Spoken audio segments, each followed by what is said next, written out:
Indian geography, physical Indian geography हमने complete कर लिया। इकोनॉमिक इंडियन ज्योग्राफी के बारे में हम चलेंगे। इकोनॉमिक इंडियन ज्योग्राफी के दो portions, agriculture, second is the mines and minerals. Last दो लेक्चर्स में हमने इंडियन एग्रीकल्चर सिस्टम, उस पर पूरी इकोनॉमी पे हमने ध्यान दिया। अब हम चलते हैं माइंस एंड मिनरल्स पे। माइंस एंड मिनरल्स को दो पोर्शंस में हम डिवाइड कर सकते हैं। फर्स्ट हम सारे मिनरल्स देखेंगे, कहाँ कहाँ पे इंडिया में सारे मिनरल्स मिलते हैं, कहाँ कहाँ पे वो माइंस है। सेकंड पोर्शंस हम इंडस्ट्रीज के बारे में देखेंगे, जो मैन्युफैक्चरिंग इंडस्ट्रीज है, जो हमारे इकोनॉमी के लिए इंपॉर्टेंट है और जिसकी रॉ मटेरियल है, किसी भी तरीके से उसकी रीजन की ज्योग्राफी से रिलेटेड होती है, वैसी इंडस्ट्रीज के बारे में हम देखेंगे। फर्स्ट ऑफ ऑल माइंस के बारे में देखेंगे। कितने इंडिया में बहुत सारे मिनरल्स मिलते हैं, लेकिन हम सिर्फ इंपॉर्टेंट कुछ मेटालिक, नॉन मेटालिक मिनरल्स देखेंगे, जैसे iron, manganese, copper, mica and chromite या क्रोमियम। एनर्जी मिनरल्स हम देखेंगे coal, petroleum, thorium and uranium. Right, सबसे पहले मैं मेटालिक, नॉन मेटालिक मिनरल से स्टार्ट करूंगी। लेकिन किसी भी रीजन में अगर कोई भी मिनरल रिसोर्सेस मिल रहा है तो उसके पीछे उस रीजन में कोई ना कोई जियोलॉजिकल एक्टिविटी रिस्पॉन्सिबल होती है। राइट, कोई भी मिनरल्स ऐसे ही किसी रीजन में नहीं मिलता, क्योंकि हर एक मिनरल्स की अपनी एक रिक्विजाइट होती है, यानी उसकी कोई डिमांड होती है उसके बनने के लिए। और उस फॉर्मेशन के लिए अगर उस रीजन में ऐसी कोई जियोलॉजिकल एक्टिविटी हुई होती है, तभी उस रीजन में वो मिनरल्स हमें मिलता है। राइट, तो ऐसे कुछ मिनरल्स हम ऐसे डिवाइस कर सकते हैं जो हमारे जियोलॉजिकल इवेंट से रिलेटेड है। तो इंडिया में 3 मेन ऐसी जियोलॉजिकल इवेंट हुई थी जिसकी वजह से आज हमें उस रीजन में पर्टिकुलर मिनरल्स पाए जाते हैं। फर्स्ट, सील्ड रीजन यानी क्रेटोनिक रीजन, यानी ऐसे रीजन जो बहुत ही पुराने रीजन है, जहाँ पे शायद कुछ मिलियंस ऑफ ईयर्स पहले फोल्ड माउंटेन्स थे, आज जो प्लेट्यू में तब्दील हो गए। राइट, ऐसे इरोडेड प्लेट्यू जैसे कि छोटा नागपुर प्लेट्यू, धारवाड़ प्लेट्यू, ऐसे रीजन में हमारे इंडिया के most of the metallic and non metallic minerals मिलते हैं। राइट, जब द प्लेट्यू लैंडफॉर्म्स पढ़ा था तभी हमने देखा था कि प्लेट्यू में जनरली अलग अलग मिनरल्स पाए जाते हैं। राइट, तो इस तरह से इंडिया में भी छोटा नागपुर प्लेट्यू, धारवाड़ प्लेट्यू में हमें मिनरल्स मिलते हैं। उसके बाद और एक जियोलॉजिकल इवेंट इंडिया में होती है रिफ्टिंग। राइट, गोंडवाना टाइम में जो गोदावरी और दामोदर वैली के अराउंड जो रिफ्टिंग हुई थी, उसकी वजह से जो डेंस फॉरेस्ट का सबमर्जेंस हुआ और इसकी वजह से दामोदर वैली और महानदी वैली के अराउंड हमें कोल के रिजर्व पाए जाते हैं। तीसरी हमारी जियोलॉजिकल एक्टिविटी हुई थी मरीन ट्रांसग्रेशन। मरीन ट्रांसग्रेशन होना यानी कि समंदर के नीचे पानी, समंदर के नीचे, उसके पानी के नीचे लैंड का सबमर्जेंस हो जाना, और उस रीजन की वजह से हमारे यहाँ गल्फ ऑफ खंबात या gulf of Kutch, even Assam region, Bengal region में पेट्रोलियम रिजर्व मिलते हैं। राइट, पेट्रोलियम रिजर्व मिलने की वजह ये होती है कि जैसे कोल में वुड यानी कि फॉरेस्ट का सबमर्जेंस होता है, उसके वुड का कोल में कन्वर्जन होता है। पेट्रोलियम में जो मरीन ऑर्गेनिजम्स होते हैं, राइट, उनका अगर अंडर प्रेशर डेप्थ में अगर उनका जो सबमर्जेंस होता है या फिर वो नीचे चले जाते हैं, तो उनके अंडर प्रेशर और टेम्परेचर कंडीशन में पेट्रोलियम में कन्वर्जन होता है। तो ये 3 जियोलॉजिकल एक्टिविटी हमारे मिनरल्स रिजर्व या लोकेशन पे डिपेंडेड है। जैसे कि शील्ड रीजन, राइट, हमने देखा था जियोलॉजिकल हिस्ट्री में कि इंडिया 3 बड़े ऐसे प्रोटो कॉन्टिनेंट्स के जुड़ने से हमारा लैंडमास बना था, अरावली, सिंहभूम एंड धारवाड़। राइट, अरावली आज भी फोल्ड माउंटेन की तरह खड़ी है, लेकिन सिंहभूम और धारवाड़ प्लेट्यू की फॉर्म में आज मिलते हैं। राइट, सिंहभूम का प्लेट्यू फॉर्म जिसे हम आज जानते हैं छोटा नागपुर प्लेट्यू, और धारवाड़ का ऐसे धारवाड़ प्लेट्यू। ये दोनों रीजन में इंडिया के लार्जेस्ट मिनरल रिसोर्सेज पाए जाते हैं। उसके बाद rift valley. Right, rift Gondwana time में दामोदर और महानदी के अराउंड जो रिफ्ट वैली एक्टिवेट हुई थी, उसकी वजह से आज भी इस रीजन में हमें कोल रिजर्व मिलता है। टर्शरी टाइम में जो मरीन ट्रांसग्रेशन हुआ था वो 4 जगहों पे हुआ था, ब्रह्मपुत्रा शिलोंग सेल्फ पे, Bengal Bangladesh shelf, KG basin यानी Kaveri Godavari basin and Saurashtra shelf. इन जगहों पे हम देख सकते हैं सौराष्ट्र सेल्फ, यहाँ पे केजी बेसिन, ये Bengal shelf and Brahmaputra Shillong shelf, इन जगहों पे मरीन ट्रांसग्रेशन हुआ था। और उसकी वजह से इंडिया में जहाँ पे पेट्रोलियम पाया जाता है वो जनरली इसी जगह पे पाया जाता है जहाँ पे मरीन ट्रांसग्रेशन हुआ था। राइट, या फिर उस पेट्रोलियम यहाँ पाने की पॉसिबिलिटीज है। मिनरल के अलग अलग रीजन में भी मैं डिवाइड कर सकती हूँ। अगर मुझे मिनरल्स पढ़ना है तो मैं उसके मिनरल रीजन की तरह से भी मैं उसको पढ़ सकती हूँ। जैसे मैं इंडिया के 3 डिवीजन बना लूं, पेनिनसुलर अपलैंड्स, हिमालयन रीजन और कोस्टल एरियाज, और फिर मैं देखूं पेनिनसुलर अपलैंड में कौन कौन से मिनरल्स मिलते हैं, तो बॉक्साइट और उसके अलावा जो भी सारे मेटालिक मिनरल्स हैं वो सारे हमें पेनिनसुलर अपलैंड से मिलते हैं। हिमालयन रीजन की बात करूं तो वहां पे मुझे एंथ्रेसाइट कोल मिलता है और लाइमस्टोन मिलता है। और कोस्टल एरिया की बात करूं तो वहां पे सॉल्ट और प्लेसर डिपॉजिट में मोनेजाइट सैंड मिलती है, जिससे हमें मिलता है थोरियम, राइट। हिमालय की मैं थोड़ी और डिटेल में बात करूं तो हिमालयन रीजन में, आसाम रीजन में लिग्नाइट कोल मिलता है, हिमाचल प्रदेश में रॉक सॉल्ट मिलता है और लद्दाख रीजन में जियोथर्मल एनर्जी हम पैदा कर सकते हैं। लेकिन इससे भी ज्यादा डिटेल में अगर मुझे मिनरल रिसोर्सेज को स्टडी करना है तो इंडिया के 5 main rich mineral resource region है। ये रीजन इस तरह से है, जो रेड कलर में आप दिख रहे हैं they are the northern belt कहते हैं उसको, जो ग्रीन कलर में उसे सेंट्रल बेल्ट कहते हैं, जो ब्लू कलर में उसे सदर्न रीजन कहते हैं या साउथ ईस्ट कह सकते हैं, फोर्थ येलो कलर में साउथ वेस्ट रीजन कहते हैं, और ये नॉर्थ वेस्ट रीजन जो गुजरात राजस्थान रीजन है। ये 5 रीजन इंडिया के सबसे मिनरल रिच रीजन है। वन बाय वन इस रीजन के बारे में देखते हैं। जो हमारा नॉर्दर्न बेल्ट है इसमें 2 एरियाज है, एक छोटा नागपुर प्लेट्यू है और एक आसाम है। छोटा नागपुर प्लेट्यू हमारे इंडिया का सबसे रिचेस्ट मिनरल रिच रीजन है, राइट। इंडिया का 100% कायनाइट यानी जितना भी कायनाइट इंडिया में से मिलता है वो एक्सक्लूसिवली हमें छोटा नागपुर प्लेट्यू से मिलता है। इसके अलावा 90% of India's iron, 90% of India's chromium, 75% of India's mica and 70% of India's coal हमें सिर्फ इस छोटा नागपुर प्लेट्यू रीजन से मिलता है, राइट। इसके अलावा मैंगनीज, कॉपर, लाइमस्टोन जैसे मिनरल्स भी छोटा नागपुर प्लेट्यू से मिलता है। इसके अलावा अगर हम आसाम की बात करें तो वहां हमें पता है पेट्रोलियम रिजर्व है और साथ साथ लिग्नाइट कोल भी वहां पे मिलता है। सेंट्रल बेल्ट यानी छत्तीसगढ़ से अराउंड रीजन, ये रीजन छोटा नागपुर प्लेट्यू का ही एक्सटेंशन है, इसीलिए यहाँ पे भी हमें आयरन मिलता है, राइट, लाइमस्टोन, ये सारे मिनरल्स हमें छत्तीसगढ़ रीजन में मिलते हैं। गोदावरी वर्धा वैली जहां पर यहाँ पे भी रिफ्टिंग हुई थी, राइट, तो वहां पे भी कोल्ड फील्ड पाई जाती है। साउथ ईस्ट रीजन, राइट, यहाँ यानी कि कर्नाटका का ईस्टर्न पोर्शन, ईस्टर्न कर्नाटका, जहाँ पे उसके डिस्ट्रिक्ट है बेलारी हॉस्पिटल रीजन, वहां पे आयरन मिलता है। उसके अलावा आंध्र प्रदेश में कडप्पा, कुर्नूल रीजन, वहां पे भी आयरन मिलता है। आंध्र प्रदेश का नेल्लोर सिटी, वहां पे मिका, मैंगनीज, लिग्नाइट कोल मिलता है।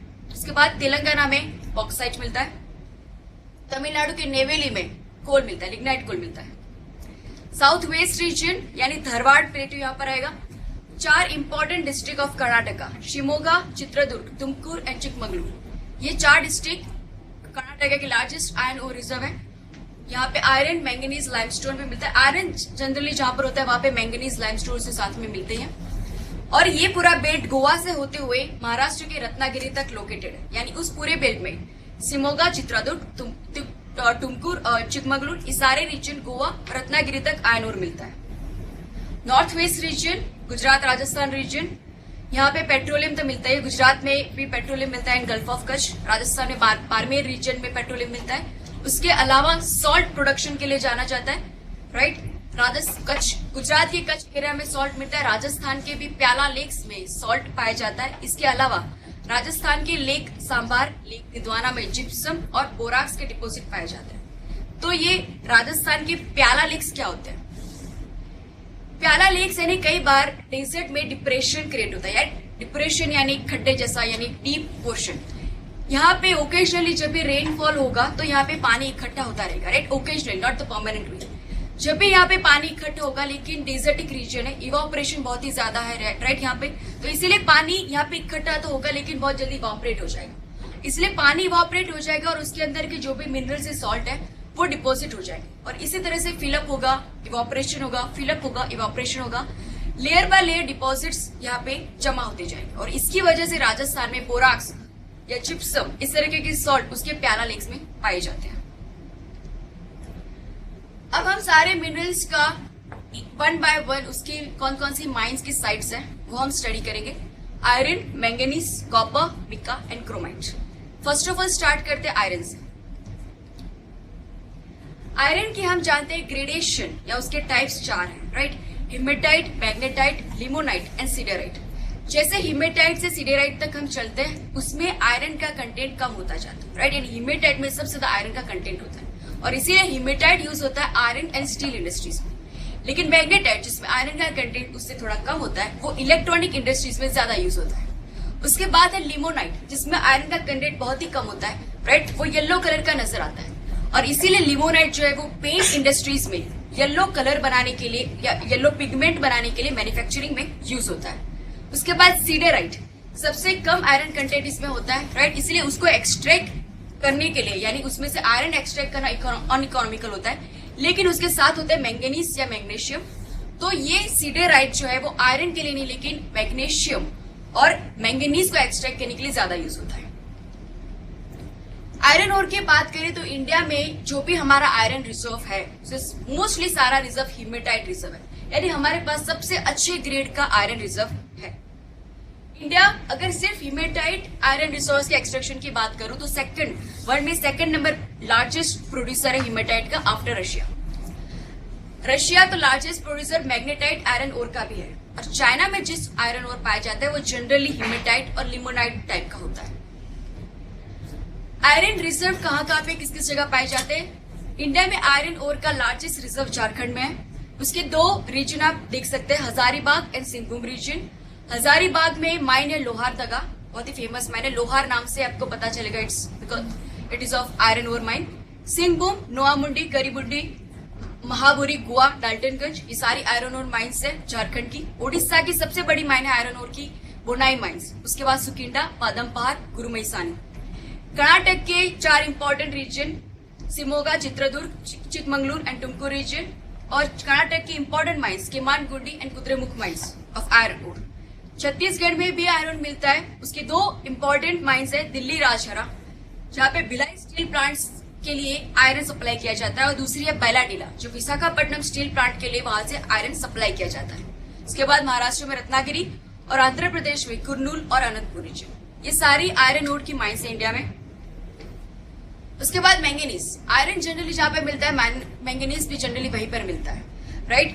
मैंगनीज का यूज आयरन की जब स्टील प्रोडक्शन हो रहा होता है तब आयरन को फोर्जिंग किया जाता है। अगर आयरन में मैंगनीज नहीं मिलाया जाएगा तो आयरन जो है वो ब्रेक हो जाएगा, और इसीलिए मैंगनीज उसमें ऐड किया जाता है। मैंगनीज की प्रॉपर्टी ज्यादातर आयरन की प्रॉपर्टी से मिलती होती है। उसकी सबसे बड़ी माइन झारखंड में, राइट, बिगेस्ट माइन है चाईबासा माइन मैंगनीज की, और आंध्र प्रदेश में बालाघाट रीजन में भी मैंगनीज मिलता है। उसके बाद कॉपर की प्रॉपर्टी हम जानते हैं, राइट। वायर्स में इलेक्ट्रिसिटी के कंडक्शन ये उसके सप्लाई में कॉपर का यूज होता है ज्यादातर। झारखंड में उसकी सबसे ज्यादा प्रोडक्शन होता है। राका माइंस एंड मुजाबनी माइंस जो है वो झारखंड की सबसे बड़ी कॉपर की माइंस है। इसके अलावा आंध्र प्रदेश के कुर्नूल, गंटूर और नेल्लोर रीजन में, आंध्र प्रदेश की कांगड़ा वैली, कुल्लू वैली में, और वेस्ट बंगाल के जलपाईगुड़ी और दार्जिलिंग में भी कॉपर मिलता है। बॉक्साइट हम जानते हैं बॉक्साइट कैसे मिलता है, राइट। लेटेराइटिक सॉइल जहां पर होती है, लेटेराइट सॉइल कैसे बनती है? अपलैंड रीजन में wet and dry alternative season होती है, सॉइल की लीचिंग होती है, सिलिका का लीचिंग हो जाता है, और अपर लेयर में आयरन और एल्यूमिनियम का एक्सेसिव अमाउंट रह जाती है, और इसीलिए बॉक्साइट माइनिंग किया जाता है, क्योंकि bauxite is the main source to manufacture aluminium. Aluminium बनाने के लिए बॉक्साइट का यूज होता है, क्योंकि लेटेराइटिक सॉइल में एल्यूमिनियम का प्रोपोर्शन ज्यादा होता है। झारखंड में गरजाट हिल्स में बॉक्साइट मिलता है। इसके अलावा मैंने बताया था ईस्टर्न घाट की सारी हिल्स में बॉक्साइट मिलता है, राइट। जो ओडिशा में पंचपनमाली, नियमगिरी, गंधमर्दन हिल्स, बाफलाई माली, ये सारी हिल्स में बॉक्साइट रिजर्व मिलता है। इसके अलावा एमपी में बालाघाट, अमरकंटक रीजन में, महाराष्ट्र में रत्नागिरी और गुजरात में खेड़ा और अमरेली रीजन में भी बॉक्साइट के रिसोर्सेज पाए जाते हैं। इसके बाद मीका एक्चुअली इलेक्ट्रॉनिक इंडस्ट्री में यूज होता है। उसकी कुछ यूनिक थर्मल प्रॉपर्टी है कि बहुत ही हाई टेम्परेचर में ये स्टेबल रह सकता है, इसीलिए ये इलेक्ट्रॉनिक इंडस्ट्री में यूज होता है। इंडिया मीका का लार्जेस्ट रिजर्व है इंडिया में, राइट। लेकिन ये होता है कि जहां कहीं पे भी इंडिया की मोनोपोली होती है कोई ना कोई सब्स्टिट्यूट फाइंड कर लिया जाता है, जैसे जूट के बारे में हुआ था, राइट। तो वैसे ही मीका का भी सब्स्टिट्यूट सिंथेटिक फाइंड कर चुके हैं वर्ल्ड में, और इसीलिए अब मीका की जो पहले डिमांड थी उससे कम हो गई है। ओडिशा में मीका का सबसे लार्जेस्ट माइन पाई जाती है, कोदरमा माइंस, ये मीका की सबसे लार्जेस्ट माइन है वर्ल्ड में। आंध्र प्रदेश में नेल्लोर, बिहार में मुंगेर और केरला में अलेप्पी रीजन में भी मीका के माइंस पाई जाती है। लाइमस्टोन, ये आयरन स्टील इंडस्ट्री में आयरन को प्यूरिफाई करने के लिए यूज होता है, राइट। आयरन जब माइन किया जाता है तो उसमें काफी इम्प्योरिटीज होती है, तो जब उसे मेल्ट करते हैं, ब्लास्ट फर्नेस में डालते हैं, राइट, तो उसे प्योरीफाई करने के लिए उसमें लाइमस्टोन भी ऐड किया जाता है। ताकि लाइमस्टोन उसकी इम्प्योरिटी के साथ रिएक्शन करता है और फिर ऊपर फ्लोट करने लगता है, ताकि फिर वो इम्प्योरिटीज हटाई जा सके और प्योर आयरन हमें स्टील बनाने के लिए जो है वो मिल सके। इसीलिए लाइमस्टोन स्टील इंडस्ट्रीज में यूज होता है। एमपी में वीरभद्रापुर और अमरकंटक रीजन में लाइमस्टोन ज्यादा पाया जाता है। उसके बाद कर्नाटका के शिमोगा रीजन और महाराष्ट्र के सतारा रीजन में भी लाइमस्टोन मिलता है। आप देखेंगे शिमोगा में भी तो आयरन मिलता ही है, राइट। आयरन और लाइमस्टोन जनरली साथ में मिलता है। उसके बाद क्रोमाइट भी स्टील इंडस्ट्री में यूज होता है। जो स्टील को हम स्टेनलेस बनाना होता है, इसके लिए क्रोमाइट या क्रोम का यूज होता है, जिससे स्टील जो है कोरोसिव प्रूफ या स्टेनलेस बन जाता है। ओडिशा में सुकिंडा माइन उनकी सबसे लार्जेस्ट माइन है क्रोमाइट की। इसके अलावा कर्नाटक के शिमोगा और महाराष्ट्र का रत्नागिरी रीजन में भी क्रोमाइट या क्रोमियम मिलता है।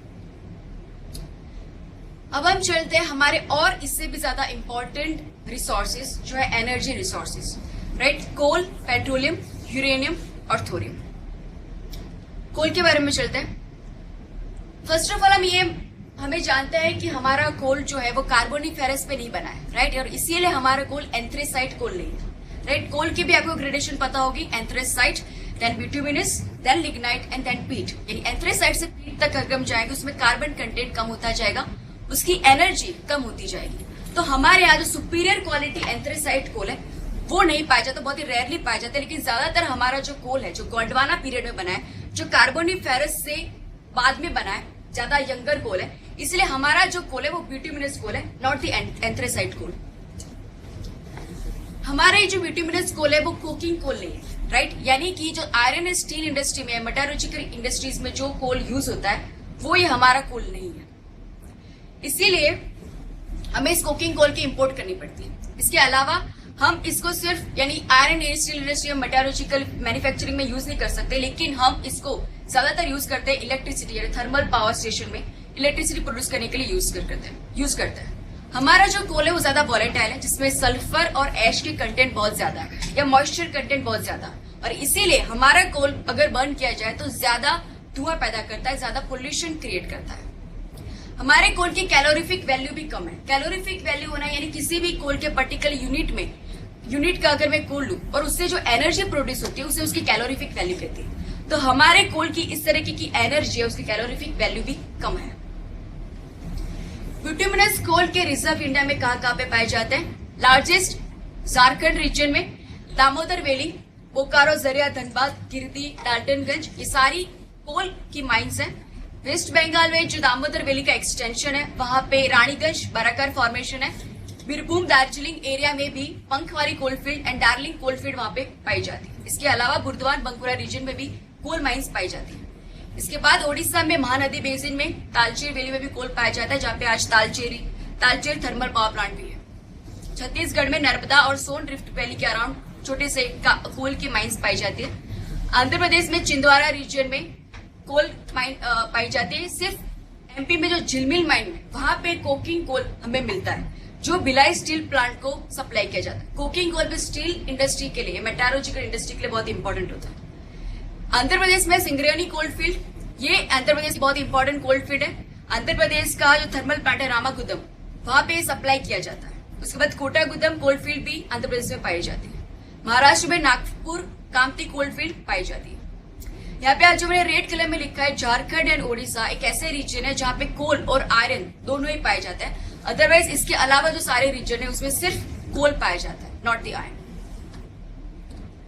लिग्नाइट कोल कहाँ पे मिलता है? यानी ब्यूटिमिनस कोल से भी यंगर कोल या ब्यूटिमिनस कोल से भी इंफीरियर कोल कहाँ पे मिलता है? आसाम में माकुम रीजन में, तमिलनाडु में नेवेली रीजन, राजस्थान में पालना और गुजरात में कच्छ में उमारसा रीजन में लिग्नाइट कोल हमें मिलता है।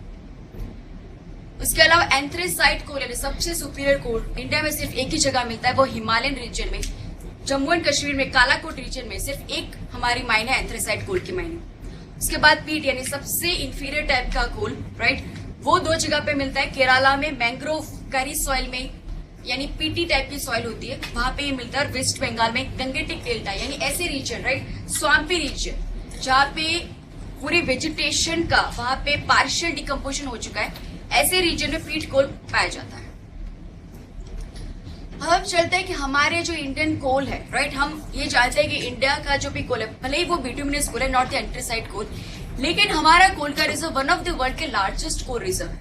फिर भी आज हमें हमारे कोल की हमारी जो भी डिमांड है इंडस्ट्री के लिए, उसके लिए हमें कोल को इंपोर्ट करना पड़ रहा है। तो उसके पीछे हमारे कोल के पूरे इस फील्ड के पीछे क्या प्रॉब्लम्स है। सबसे पहले हमारे पास तो हाई ग्रेड एंथ्रेसाइट या मेटालॉजिकल इंडस्ट्रीज के लिए जो जरूरी कोल चाहिए वैसा कोल है नहीं, कुकिंग कोल है नहीं, इसीलिए हमें इंपोर्ट करना पड़ता है। दूसरा ये होता है कि हमारी जो सारी कोल्स की माइन है उसमें अच्छे ग्रेड का कोल और इंफीरियर ग्रेड का कोल एक साथ मिलता है, और इसीलिए माइनिंग इंडस्ट्रीज या माइनिंग कंपनीज होती है वो सिलेक्टिव माइनिंग करने की टेंडेंसी रखती है, यानी सिर्फ अच्छा कोल निकाल लेते हैं, इंफीरियर कोल रहने देते हैं। ये सिलेक्टिव माइनिंग बहुत ही वेस्टफुल होती है, राइट। हमें जो भी इंफीरियर कोल होता है उसे भी निकाल के उसे अच्छी टेक्निक से उसे प्योरीफाई करना चाहिए, यानी वॉशिंग, ड्रेसिंग, ब्लेंडिंग, ब्रिक्विटिंग, ये सारी टेक्नोलॉजी हमें इंफीरियर कोल पे अप्लाई करनी चाहिए।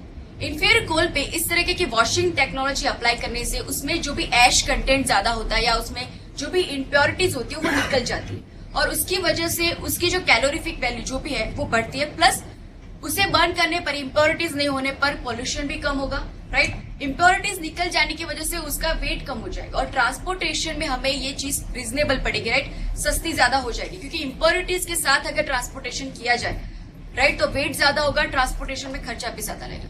लेकिन आज हमारे इंडिया में जो मोस्टली होता है वो ये होता है कि जो भी आयरन ओर में कोल फील्ड में जैसे ही कोल मिलता है वैसा ही उनको सीधा सप्लाई किया जाता है। ऐसी कोई भी प्रोसेसिंग, वॉशिंग की प्रोसेसिंग उस पर नहीं की जाती, और इसकी वजह से ट्रांसपोर्टेशन कॉस्ट तो बढ़ती है, साथ साथ में जो भी सोर्स या डेस्टिनेशन इंडस्ट्री होती है वो ऐसे ही कोल को विदाउट प्रोसेसिंग यूज करते हैं, और इसकी वजह से पॉल्यूशन लेवल भी बढ़ता है। हमारी जो भी कोल की माइन्स है they are all open cast mining, right. World में जनरली अंडरग्राउंड कोल माइनिंग होती है, हमारे ज्यादातर ओपन कास्ट माइनिंग होती है, क्योंकि ओपन कास्ट माइनिंग ज्यादा सस्ती होती है करना, राइट, उसमें ज्यादा टेक्नोलॉजी की जरूरत नहीं होती, तो इसीलिए हमारे ओपन कास्ट माइनिंग होती है। लेकिन ओपन कास्ट माइनिंग करने से कोल में जितना भी माइनिंग होगा, कोल के छोटे छोटे पार्टिकुलर्स एटमोस्फेयर में जाएंगे, सस्पेंडेड पार्टिकुलर मैटर या हमारा एयर का पॉल्यूशन ज्यादा बढ़ेगा, राइट। जितनी ओपन कास्ट माइन होगी स्मगलिंग के भी चांसेस उसमें ज्यादा रहेंगे, उसकी सिक्योरिटी की कंसर्न्स रखनी पड़ेगी। उसके साथ साथ हमारे यहाँ होती है इलीगल कोल माइनिंग, यानी कि सरकार से जितना लाइसेंस लिया होता है उससे ज्यादा एरिया में कोल माइनिंग की जाती है, और इस तरह की अगर कोल माइनिंग होती है, राइट, तो आसपास के फॉरेस्ट को वो डिफॉरेस्ट कर देंगे, उनको कट करके करेंगे।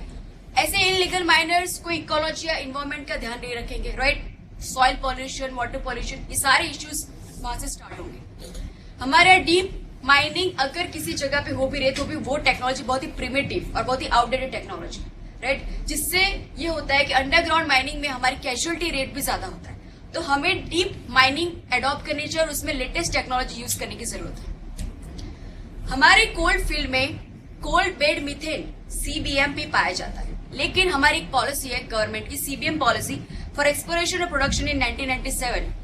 ये पॉलिसी अलाउ नहीं करती है किसी भी माइनर्स को, सपोज किसी माइनर के पास ऐसी माइन है जिसके अंदर कोल और CBM दोनों है, लेकिन ये पॉलिसी दोनों को एक साथ एक्सट्रैक्शन अलाउ नहीं करती। इस पॉलिसी सिर्फ ऐसे ही माइन्स में से CBM एक्सट्रैक्ट करने अलाउ करती है जो माइन में एक्सक्लूसिवली सिर्फ CBM हो। अगर कोल और CBM दोनों है, राइट, तो उसमें से हम CBM एक्सट्रैक्ट नहीं कर सकते, और गवर्नमेंट CBM और कोल के दोनों के सेपरेट ऑक्शन भी करती है, राइट। और इसकी वजह से ये होता है कई बार जिन माइनर्स के पास ऐसी माइन्स है जिसमें CBM भी है और कोल भी है, तो उन्हें फर्स्ट ऑफ ऑल CBM को उसमें से निकालना जरूरी है, क्योंकि CBM भी एक एनर्जी का गैस है, राइट, एनर्जी रिसोर्स है, हाईली इन्फ्लेमेबल है। उसके साथ अगर माइनिंग की जाएगी तो बहुत ही डेंजरस होता है, लेकिन उनको एक्सट्रैक्शन करना अलाउड नहीं है, और इसीलिए ऐसे माइनर्स को CBM एक्सट्रैक्ट करके एटमोस्फेयर में रिलीज कर देना पड़ता है, which is very wasteful, right. तो इसमें भी, इस पॉलिसी में भी अमेंडमेंट की जरूरत है ताकि हम CBM को भी, यानी कोल बेड मीथेन को भी हम यूटिलाइज कर पाए। उसके बाद हमारे जो भी माइनिंग हो रहा है, जनरली हमारे माइनिंग सेक्टर का जो डोमिनेट करती है वो पब्लिक सेक्टर एजेंसी डोमिनेट करती है, जैसे CIL है, राइट। ये CIL और सारी पब्लिक एजेंसी की एफिशिएंसी बहुत कम है, उनके पास टेक्नोलॉजी इतनी ज्यादा लेटेस्ट नहीं है, और इसकी वजह से जो आउटपुट आना चाहिए वो हमेशा कम रहता है। यानी कि हमारी जो कोल की इंडस्ट्री के रिलेटेड थर्मल पावर प्लांट की जो डिमांड होती है वो ये हमारी माइनर्स मैच नहीं कर पाते, राइट। एफिशिएंसी इंडिया की बहुत ही लो है, राइट। आउटपुट पर मैन शिफ्ट ये एक मेजरमेंट है, यानी एक मैन या एक माइनर से कितना आउटपुट कोल निकलता है। तो वर्ल्ड की एवरेज 7 है, इंडिया की सिर्फ 3 है। ये बताता है कि हम काफी इनएफिशिएंट है हमारी कोल माइनिंग में, राइट। उसके साथ साथ जो भी कोल की माइंस है उन्हें रेलवे के साथ कनेक्शन नहीं है, ट्रांसपोर्टेशन की फैसिलिटी नहीं है, और इससे भी काफी डिले होता है कोल को इंडस्ट्री और जो थर्मल पावर प्लांट्स होते हैं उनमें पहुंचने के लिए। तो इसीलिए हमारे जो भले ही हमारे इंडिया के पास कोल का इतना बड़ा रिजर्व है, लेकिन हमारी जो डिमांड है वो डिमांड को ये माइनर्स यानी जो माइनिंग आउटपुट है वो मैच नहीं कर पाता, और इसीलिए हमें ज्यादातर हमारे कोल का इंपोर्ट करना पड़ता है। तो this was the problem of our coal industry. एक नई टेक्नोलॉजी डेवलप हुई है, इसे अंडरग्राउंड कोल गैसिफिकेशन कहते हैं। ये टेक्नोलॉजी एक माइनिंग की टेक्नोलॉजी है, कोल के माइनिंग की टेक्नोलॉजी, लेकिन ये टेक्नोलॉजी तभी यूज हो सकती है जब भी कोल का रिजर्व बहुत ही डेप्थ में हो, राइट। जनरली जो कोल के रिजर्व शैलो रीजन में पाए जाते हैं वहां पे तो हम ओपन कास्ट माइनिंग करते हैं, लेकिन कई बार ऐसी डेप्थ होती है जहां तक पहुंचना बहुत ही मुश्किल होता है, राइट। इतने अंदर तक जाके ह्यूमंस को या लेबर्स को पहुंचा के माइनिंग करना बहुत ही डेंजरस होता है, और इसीलिए एक ऐसी टेक्नोलॉजी डेवलप की गई है जिसे कहते हैं अंडरग्राउंड कोल गैसिफिकेशन, राइट। इस पूरी टेक्नोलॉजी में ये किया जाता है कि यहाँ पे एक पूरा जो कोल का जो सिम होता है, यानी जहाँ पे कोल का रिजर्व है वहां पे पाइप डाल के पूरे अंदर कोल का जो भी रिजर्व है उस कोल को हम गैस में कन्वर्ट कर देंगे, और फिर उस गैस को बाहर निकालेंगे और उसको यूज करें, राइट। यानी किसी ह्यूमन को उस माइन में जाने की जरूरत नहीं, पूरे की कोल की माइन को आप गैस में कन्वर्ट कर दो, फिर गैस का एक्सट्रैक्शन कर दो और उसका यूज कर दो।